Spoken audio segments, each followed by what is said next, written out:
क्या आपने कभी सोचा है कि भारत के प्राचीन देवता और ग्रीक देवता आपस में कितने समान हैं? इंद्र और ज्यूस, वरुण और पोसेडोन, यमराज और हेडीज। ऐसा लगता है जैसे दो सभ्यताओं ने एक ही आकाश के नीचे एक जैसी कहानियां देखी हो। आइए देखें कैसे सनातन धर्म और ग्रीक मिथोलॉजी एक दूसरे की परछाई लगते हैं। 1. इंद्र और ज्यूस, आकाश के राजा।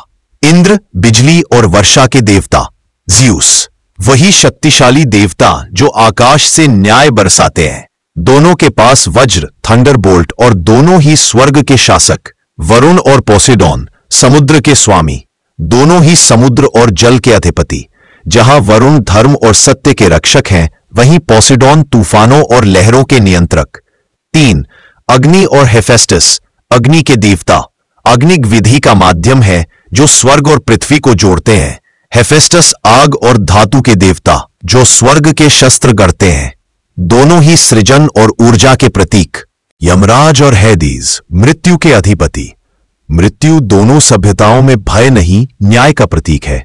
यमराज आत्मा का निर्णय करते हैं, हेडीज आत्माओं को शांति देते हैं। सरस्वती और एथेना, ज्ञान की देवियां। जहां सरस्वती वाणी और विद्या की देवी है, वहीं एथेना बुद्धि और रणनीति की देवी है। दोनों यह सिखाती है, शक्ति ज्ञान से आती है। लक्ष्मी और एफ्रोडाइट, सौंदर्य की मूर्तियां।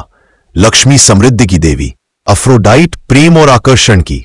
दोनों सौंदर्य के साथ जीवन की मधुरता का प्रतीक है। घूंदो, कार्तिकेय और एरेस, युद्ध के देवता। दोनों युवा वीर और योद्धा। कार्तिकेय धर्मयुद्ध के नायक, एरेस युद्ध के आवेग का प्रतीक। 8. सृष्टि के 3 रूप। सनातन में ब्रह्मा, विष्णु और महेश, ग्रीक में ज्यूस, पोसेडोन और हेडीज। दोनों ही सृष्टि पालन और संहार के त्रिदेव। दोनों सभ्यताओं ने यही कहा, देवता भी पूर्ण नहीं होते, वे भी भावनाओं से भरे होते हैं और उनका लक्ष्य है सृष्टि में संतुलन बनाए रखना। शायद इसलिए कहा गया है, सत्य एक है, बस उसके नाम अनेक है।